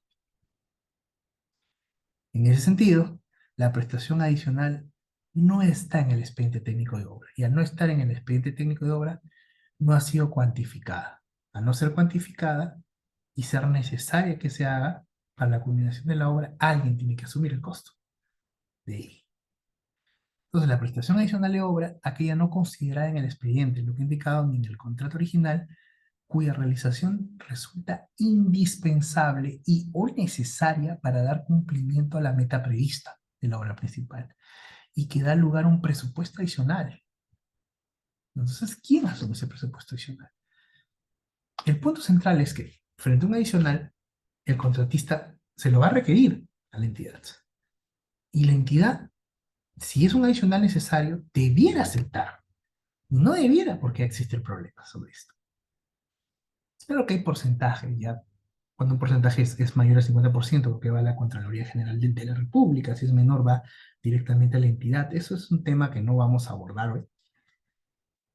Pero el punto es que muchas entidades niegan los adicionales. Y al negar los adicionales, ponen un limitante a la continuidad de la ejecución de la obra. Niegan los adicionales. Entonces, frente a eso, la respuesta que ustedes pueden dar, bueno, si niega la entidad, pues es un problema que se soluciona mediante arbitraje, pues, ¿no? Y si hay JRD, Junta de Resolución de Disputas, mediante la JRD. Pero aquí hay un grave problema. Habíamos indicado que hay materias no arbitrables. Y estas materias arbitrables son las prestaciones adicionales. ¿Qué quiere decir? Que conflictos sobre prestaciones adicionales no aprobados, se resuelven en la vía judicial, en la vía del Poder Judicial, no en la vía arbitral, lo cual es un perjuicio, en realidad, para el contratista, ¿no? Y así tenemos los artículos en la nueva ley que dice, no pueden ser sometidos a la JRD, conciliación o arbitraje, las pretensiones referidas a enriquecimiento sin causa indebido o pago de indemnizaciones o de cualquier otra de similar naturaleza que se derive u origine en la falta de aprobación de prestaciones adicionales o de la aprobación parcial de estas por parte de la Contraloría General de la República. Estos supuestos son de competencia del Poder Judicial. ¿Qué quiere decir? A ver, chicos, cuando habían prestaciones adicionales y yo decía, las prestaciones adicionales al estar fuera del contrato, no se ha pactado el arbitraje, ¿no? O sea, no pactarse, pero puedo pedir pues que ha existido un enriquecimiento indebido o sin causa de la entidad. Porque como yo contratista he costeado ello, la entidad se ha visto beneficiada. Entonces yo podía pedir como una pretensión subordinada un enriquecimiento sin causa o indebido. o el pago de una indemnización, ¿correcto? Pero la ley, el legislador ha visto y ha prohibido estas prácticas y ha dicho, por más que esta prestación adicional esté disfrazada, disfrazada, igual disfrazada como qué, como un enriquecimiento sin causa, como un pago indebido, como una indemnización, igual no será arbitrable. Las no aprobadas, estoy hablando. Las aprobadas sí. Los adicionales aprobados sí son arbitrables. Por ahí hay una pregunta. César nos dice, si un proyecto de inversión al momento de la indagación su valor es mayor, ¿se puede pedir adicional para poder realizar la compra? César, ¿estamos en la misma línea del marco de la ley de contrataciones del Estado? Porque me hablas de proyecto de inversión, o estamos hablando de asociaciones públicas privadas. Esa es una primera precisión que te hago. Si me puedes confirmar, por favor.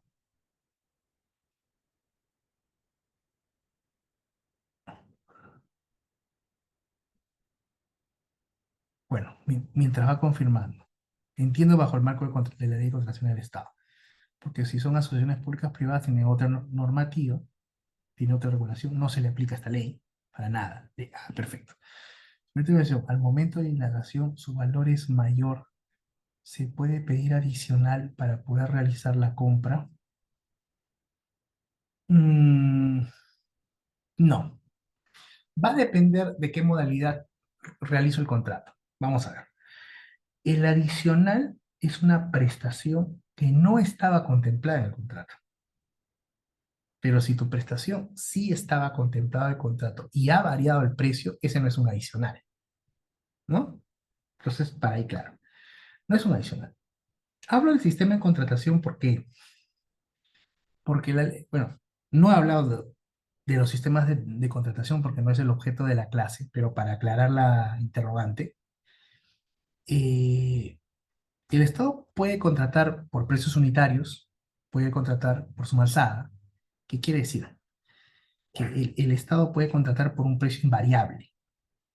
¿Qué es un precio invariable? Es suma alzada, que es todo. Es decir, yo te voy a pagar por estos bienes, vamos a suponer, por estos bienes, eh, 250.000 soles. Listo.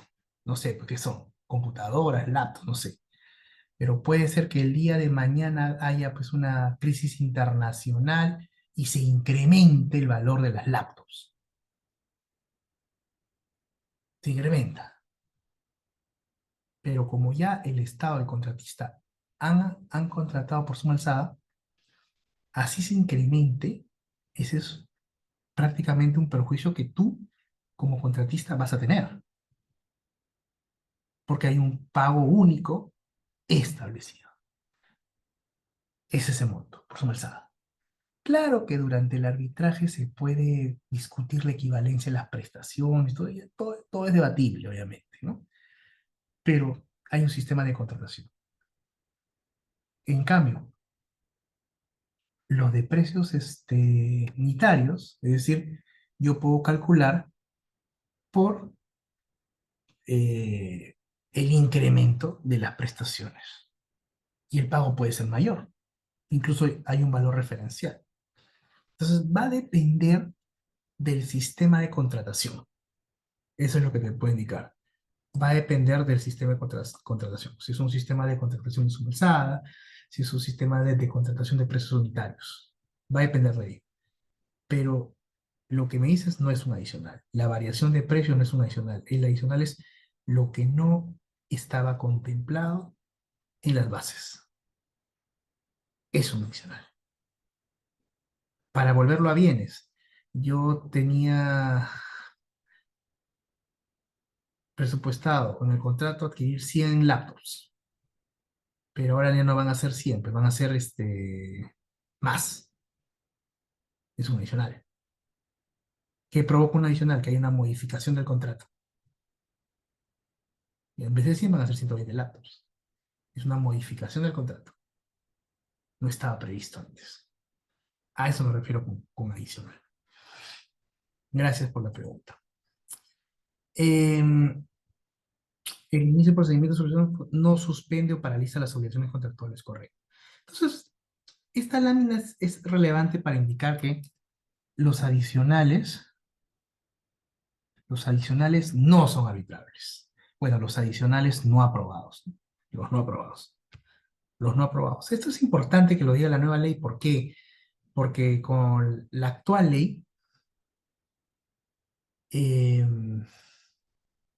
hay unos pronunciamientos judiciales donde incluso se han arbitrado sobre adicionales aprobados por la entidad y han declarado nulos los laudos porque indican que no se puede arbitrar sobre adicionales, pero por más que han sido aprobados. Entonces la nueva ley es mucha más clara y dice, oye, los adicionales no aprobados no son arbitrables y los aprobados parcialmente tampoco, ¿no? Como lo dice el 76.3, lo cual es importante tener en cuenta. A ver, hay otro punto transversal que siempre he visto que algunos abogados tienen problemas en ello. En el arbitraje en materia de contratación pública se regula los plazos de caducidad. ¿Cómo es esto? No es que frente al incumplimiento contractual o frente a una resolución del contrato que yo considero como contratista indebida, o una declaratoria de nulidad del contrato de la entidad que yo contratista considero también indebida, tengo un plazo pues largo para poder demandar o iniciar el arbitraje. En realidad, tengo un plazo de 30 días hábiles. Ustedes saben muy bien que la caducidad se regula por ley o norma con rango de ley. ¿Y qué hace? Extingue el derecho, extingue la acción. Entonces, yo voy a tener 30 días hábiles para solicitar mi arbitraje. Es importante, porque si inicio el día 31 o 32 y la contraparte me interpone una excepción de caducidad, los árbitros declararán fundada esa excepción de caducidad y habré perdido mis derechos, prácticamente. Esto, esto se ha emitido bajo la filosofía que las controversias tienen que resolverse de manera célere, ¿no? Y así, la nueva ley, porque esto está citado de la nueva ley también, dice en su artículo 84.4 que el arbitraje que verse sobre las controversias respecto a la validez, nulidad, resolución, terminación o ineficacia en contrato es solicitado en un plazo máximo de 30 días hábiles. 30 días hábiles, ¿no? Entonces, no en todas las controversias, ¿no? Por ejemplo, el pago no tiene un plazo de caducidad. Si hay una conformidad y el Estado me debe, no es que el pago no tiene plazo de caducidad. No solo lo que tiene que ver con la validez, nulidad, resolución, terminación, ineficacia, plazo de caducidad, ¿no? Y hay algunos otros también, ¿no? Liquidaciones, todo ello. Vicios ocultos también tienen ahí un plazo estandarizado.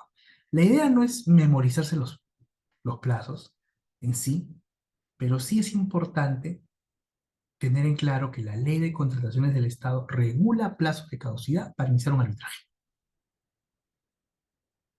Y este plazo de caducidad es de 30 días hábiles. Si no cumplo con este plazo de caducidad, es muy probable que pierda mi derecho y que pierda el derecho a la acción. Por lo cual, es importante tenerlo en cuenta. Importante. Bueno, este es un punto central que marca. A ver, vamos a hacer un poco de historia. Antes predominaba el arbitraje ad hoc en materia de contrataciones públicas. A ver, vamos a ver una diferencia porque tal vez no todos estamos en la misma línea. El arbitraje institucional es gestionado por una institución arbitral. ¿Qué quiero decir? Voy a dar un ejemplo. Si nos sometemos al centro de arbitraje de la Cámara de Comercio de Lima, el arbitraje va a ser conducido por la Cámara de Comercio de Lima. ¿Qué tiene la Cámara de Comercio de Lima? Un reglamento de arbitraje, un código de ética, registro de árbitros, tabla de aranceles honorarios. Entonces nos estamos sometiendo a la gestión o administración del centro de arbitraje de la Cámara de Comercio de Lima. Es un arbitraje institucional. Mientras que en el arbitraje ad hoc no hay una institución atrás que gestione, por lo cual yo podría designar, por ejemplo, como secretario a Marcos Sisique, su compañero Marcos. ¿Por qué? Como secretario arbitral directamente, si soy árbitro único, tal vez presidente del tribunal arbitral, entonces Marco Isique será prácticamente el secretario, el proyectista de las resoluciones, será el que se comunique con las partes, será a quien las partes tienen que enviarle sus escritos procesales, será quien se encargue de notificar a las partes. Marcos Isique no pertenece a ninguna institución arbitral. Puede tener su despacho jurídico y ahí recibirá los escritos o lo hará por su correo electrónico, su correo institucional y coadyuvará al tribunal arbitral. Esos son los dos clases de arbitraje que se dan, institucional o ad hoc. El problema es que a raíz de los casos Odebrecht marca un antes y un después en el arbitraje. Y dicen, bueno, nosotros consideramos, el legislador, que el arbitraje institucional da mayores garantías, da mayor seguridad, porque tiene atrás una institución, tiene un Consejo Superior de Arbitraje, tiene un secretario general, tiene reglamentos, tiene código de ética, tiene tarifario, y perfecto. Mientras que la DOC, al ser el secretario, por ejemplo, Marcos Isique, puede ser que Marcos Isique pues, se mude pues, a Europa y nunca regrese. ¿Y dónde está el expediente? ¿Qué tenemos?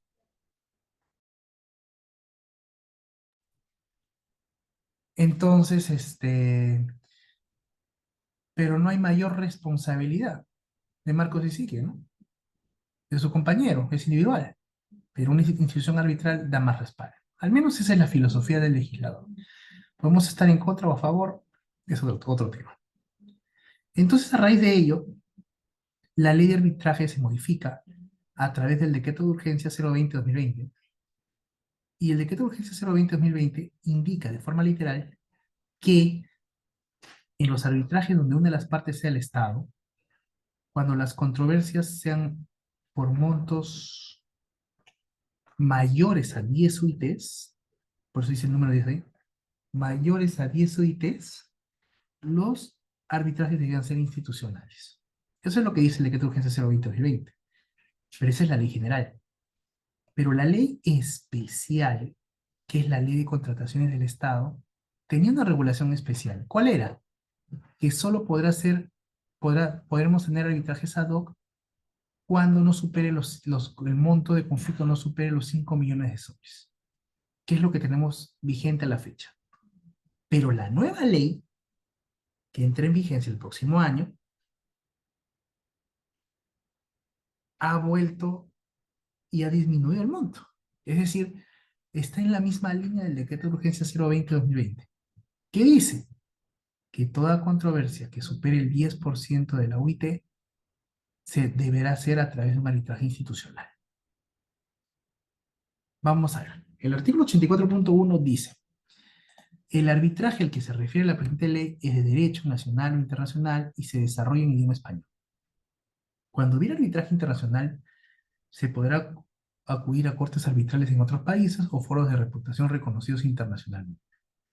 El arbitraje puede ser ad hoc solo en los casos en los que el monto de la controversia no supere las 10 UITs. En todos los demás casos es institucional. Y el convenio arbitral puede identificar la institución que administra el arbitraje, la cual debe encontrarse en el registro de instituciones arbitrales y centros de arbitraje. Todo pacto en contrario es nulo.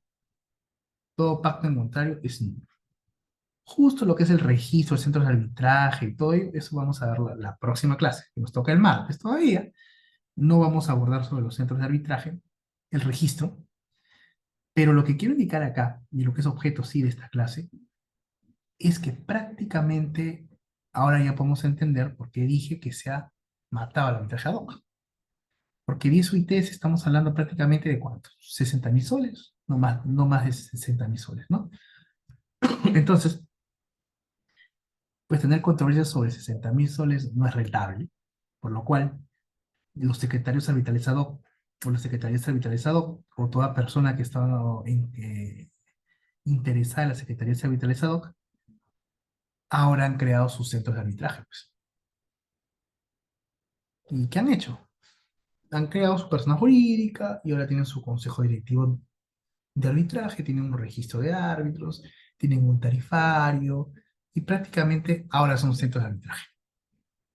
Por lo cual, no es extraño si es que buscan por sus computadoras, sus tablets, celulares, buscar centro de arbitraje y se darán cuenta que, y se darán cuenta que habrán centros de arbitraje hasta por gusto, hasta por gusto.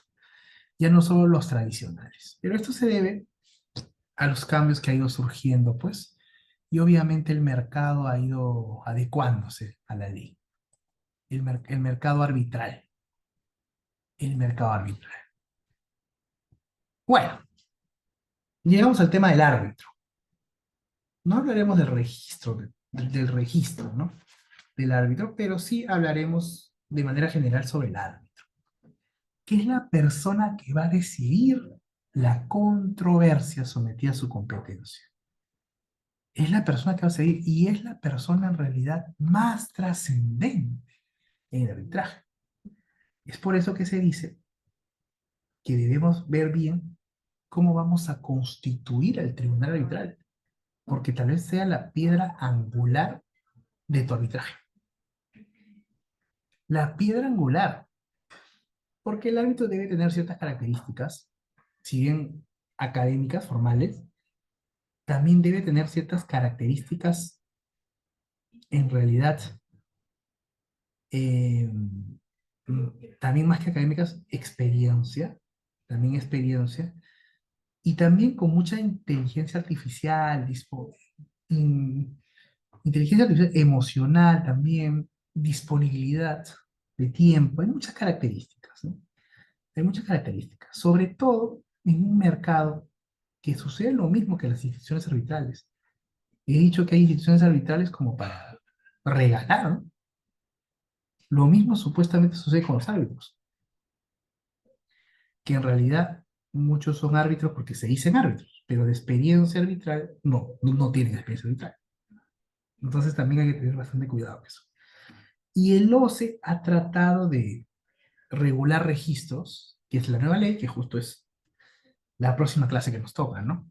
Ha tratado de cerrar, de tratar de limitar este tema, de tratar de dar una seguridad. Vamos a ver si es que puedo compartir ello, ¿no? Vamos a ver. Hay un registro, que es el Registro Nacional de Centros de Arbitraje del Ministerio de Justicia. Bueno, el Registro Nacional de Árbitros y Centros de Arbitraje. Vamos a ver. Consultar información del registro. Eso en realidad es un registro público. Ustedes pueden hacer la prueba hoy sin ningún problema y se pueden inscribir como árbitros y se podrán inscribir. Según este registro, que lo han vuelto obligatorio también para los que van a arbitrar en el Estado, hay 408 árbitros a nivel nacional. De todos lados. De todos lados. 408 árbitros. Y lista de centros de arbitraje, 278 centros de arbitraje. De todo un poco. De todo un poco, ¿no? Entonces hay de todo, ¿no? Entonces, está bien, está mal, bueno. Hay mucho cuestionamiento este registro. Ustedes miren, vamos a ver, inscripción en el registro. Acá puedes ver, ya, vamos a poner árbitro. Siguiente. Puedo escribirme como árbitro, cualquiera puede escribirse. Puede buscar su DNI, se inscribe, ¿ves? Y se está inscrito en el Registro Nacional de Árbitros del Centro de Arbitraje. Y en realidad es una de las falencias del sistema. Es una de las falencias del sistema que no debiera suceder. Pero bueno, es lo que no debiera suceder, pero sucede, sucede. Bueno, seguimos. Elementos a considerar para designar árbitros, ¿no? ¿Qué elementos tenemos? Tenemos los elementos normativos que nos dice la ley, que es la ley de arbitraje, independencia ética y otros elementos. Y en la clase y en la clase ya del martes, diremos cuáles son los requisitos que nos dice la ley de contrataciones del Estado para estar adscritos en este registro de árbitros. Porque para ser árbitros y tener centros de arbitraje que gestionen centros de arbitraje en contratación pública, tengo que estar en estos registros. Es en materia de la próxima clase. Pero como regla general, hay ciertos requisitos que nos dice la ley de arbitraje. Como, por ejemplo, no haber sido condenado por delito doloso, es uno. Tener pleno ejercicio de nuestros derechos civiles, también, otro. ¿No? Si es un arbitraje nacional, tiene que ser abogado, ese es otro también. Entonces, son requisitos en realidad esenciales, básicos, que creo que la mayoría, por no decir todos, cumple.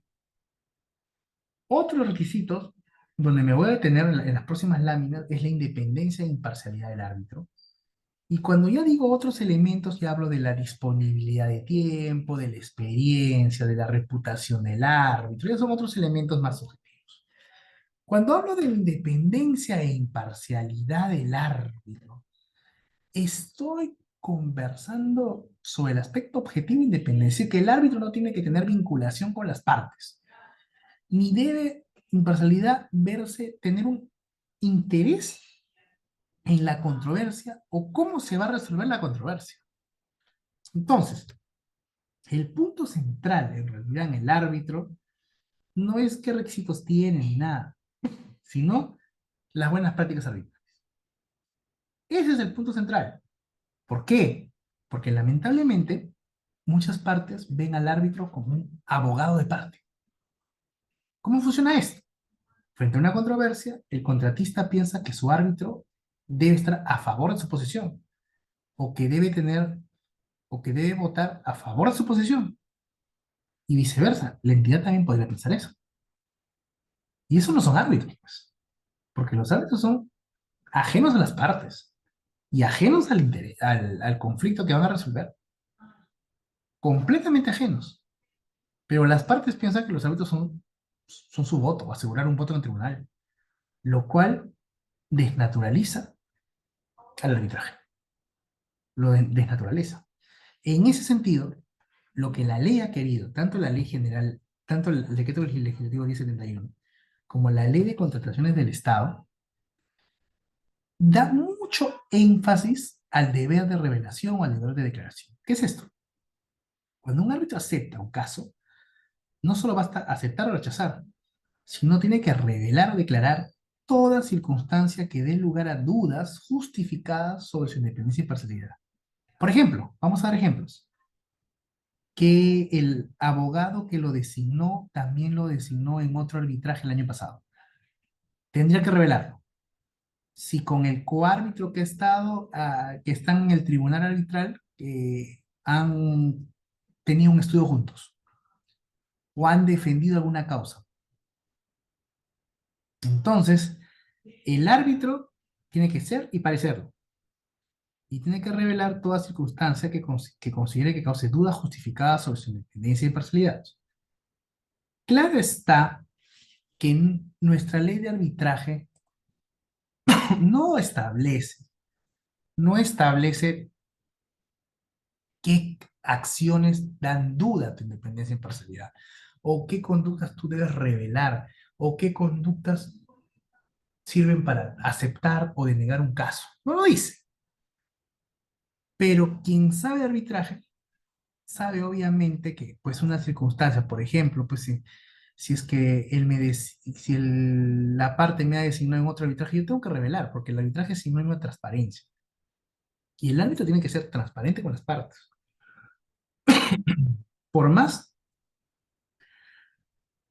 que piense que revelar algo podría llevar a que sea recusado, porque los árbitros pueden ser recusados. Pero más vale revelar, porque si tú no revelas algo y no omisión de revelación, es muy probable que la recusación sea declarada fundada. Y esta obligación va a ser durante todo el arbitraje, no solo al inicio, sino hasta el final. Hasta el final. Entonces, hay mucho cuidado sobre el conflicto de intereses. Hay mucho cuidado sobre el conflicto de intereses. Un momento. Hay mucho cuidado sobre el conflicto de intereses.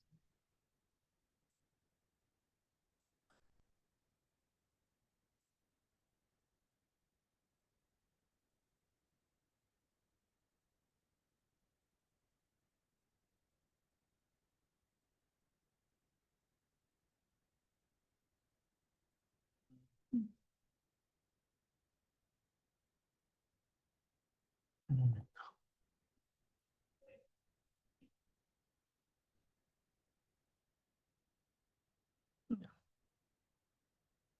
¿Qué debo declarar? Hemos dicho, la ley no regula nada de esto, pero ¿qué debo declarar? Hay una norma internacional, es una norma, si no se, bueno, se le dice, ¿no? Una norma soft law, le dicen.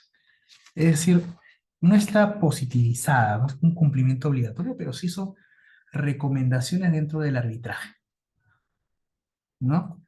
Que son las reglas IVA. Doctor, la doctora me pregunta, Laura, doctor, ¿ello implica que no han estado practicando lo establecido en el código de ética? Es muy buena interrogante, Laura. Todo centro de arbitraje tiene un código de ética, correcto. Incluso el OCE tiene un código de ética aplicable para los arbitrajes ad hoc, de manera obligatoria. Si bien el código de ética de las instituciones arbitrales dicen que tengo que revelar o declarar, es el deber ser. Y en la práctica podría suceder que no se haga, pues esto, que no se haga. Aparte de poder tener una sanción ética en el centro de arbitraje, que es una sanción disciplinaria en todo caso, del centro de arbitraje, las partes mismas dentro del procedimiento arbitral pueden recusar al árbitro por no declarar algún aspecto. Entonces son dos temas fundamentales. No han estado practicando los consejos de ética, en los ejemplos que estoy dando, correcto, no han estado aplicando. Pero esa es la sanción disciplinaria por el código de ética. Pero la sanción que se le da al arbitraje al árbitro es el plantearle una recusación. Una recusación que en el ámbito de contrataciones públicas será resuelto por el mismo centro de arbitraje y lo más probable sea que sea declarada fundada. Si es que no es revelado, ¿no? Alguna circunstancia que dé lugar dudas, que dé lugar a dudas justificadas sobre falta de independencia y parcialidad. Porque pueden haber hechos que yo no puedo revelar, pues. Por ejemplo, he visto muchas revelaciones, recusaciones, le dice, se cuestiona al árbitro porque ha sido funcionario público del Ministerio de Justicia, hoy parte, hace 3 años, o hace 4 años, o hace 6 años. Entonces, está un punto y el árbitro dice, oye, pero yo he sido funcionario, un funcionario de confianza, y eso salió en el peruano y es de conocimiento para todos. Y tiene algo de razón el árbitro, porque ya es un hecho público. Es un hecho público, porque sale publicado en el diario peruano. Entonces, ¿qué tiene que revelar si es un hecho público? Entonces, hay que ver caso por caso, ¿no? Hay que ver caso por caso, ¿no? Entonces, o he visto también algunas recusaciones que dicen los árbitros revelan que han compartido tribunales arbitrales en 4 ocasiones. Entonces la parte entiende, ah, no, los árbitros han trabajado juntos, ¿cómo así? Entonces el razonamiento que han tenido los consejos dice, no, no es que hayan trabajado juntos, es una labor autónoma, independiente. Y han coincidido, pues, porque ambos están especializados en arbitraje en materia de contratación pública. Y ambos árbitros lo han revelado, ni siquiera han ocultado esa información. Entonces hay que ver caso por caso. Pero lo importante es revelar siempre, ¿no? Revelar. Como ya indicaba, ya para ir culminando, ya me falta creo que ya me pasé el tiempo, pero ya un par de minutos. Estas reglas IVA Bar, International Bar Association, sobre conflicto de intereses, que son unas normas de soft law. para el arbitraje internacional, donde nos marca algunos parámetros importantes, no obligatorios, pero importantes, referenciales. Como por ejemplo, tengo que revelar pues si he sido socio de una de las partes, ¿no? O si he dado alguna consultoría o he sido abogado de una de las partes dentro del año, pasado 2 años, tengo que revelar, ¿no? Entonces, hay ciertas conductas que se han ido estableciendo. Pero lo que sí tengo que ser preciso es que el arbitraje en contrataciones públicas es un arbitraje especializado, no es un arbitraje internacional, es un arbitraje nacional especializado, por lo cual el número de árbitros especializados en contratación pública es menor al que un arbitraje internacional, por lo cual muchas veces no aplicamos normas IVA para este tema, porque acá, por ejemplo, es normal, por ejemplo, el Ministerio de Transportes y Comunicaciones tiene más de 500 arbitrajes anuales, en trámite, incluso más, nuevos. Tienen que designar 500 árbitros, 600 árbitros. ¿A quiénes designan? ¿A quiénes designan? Entonces, la valla es mucho más pequeña, ¿no? Pero claro, si una empresa tiene un arbitraje al año, tiene una opción pues amplia de designar árbitros, por lo cual las entidades del Estado es normal que designen un árbitro pues 5 veces, 4 veces, 7 veces, ¿no? Pero en diversos años, diversos procuradores, ¿no? Diversos contratos. Entonces, hay que ver. Un árbitro solo podrá ser recusado si concurren en él circunstancias justificadas sobre su independencia y imparcialidad, o si el árbitro no cumple con las calificaciones exigidas por la ley. No procede la recusación basada en decisiones del tribunal arbitral emitidas en el transcurso de las actuaciones arbitrales, lo que he visto también. Los árbitros emiten una decisión y luego el tribunal dice, lo recusa al árbitro, ¿no? Por cualquier cosa. Pero en realidad es porque no están de acuerdo con su decisión. Entonces, esa recusación debiera ser infundada.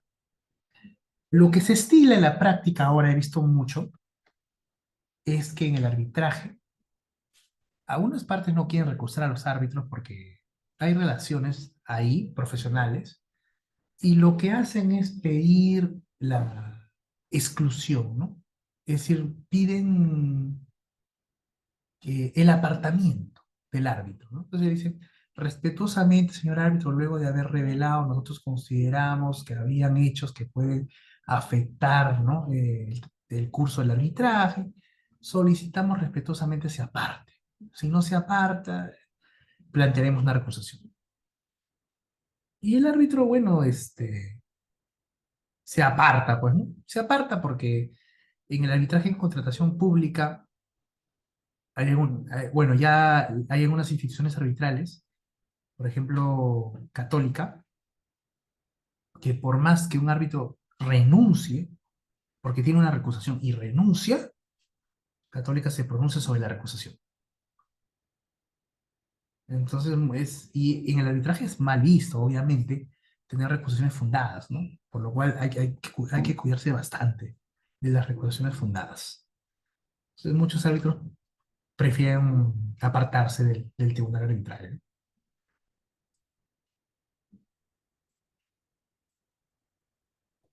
Bueno, esto es lo que he podido compartir el día de hoy. Ya el martes veremos más sobre las actuaciones arbitrales, medidas cautelares y los requisitos que establece la nueva ley para ser árbitro, para estar en el registro, para estar en el registro de centros de arbitraje, sobre la desaparición del Registro Nacional de Árbitros de OCE también.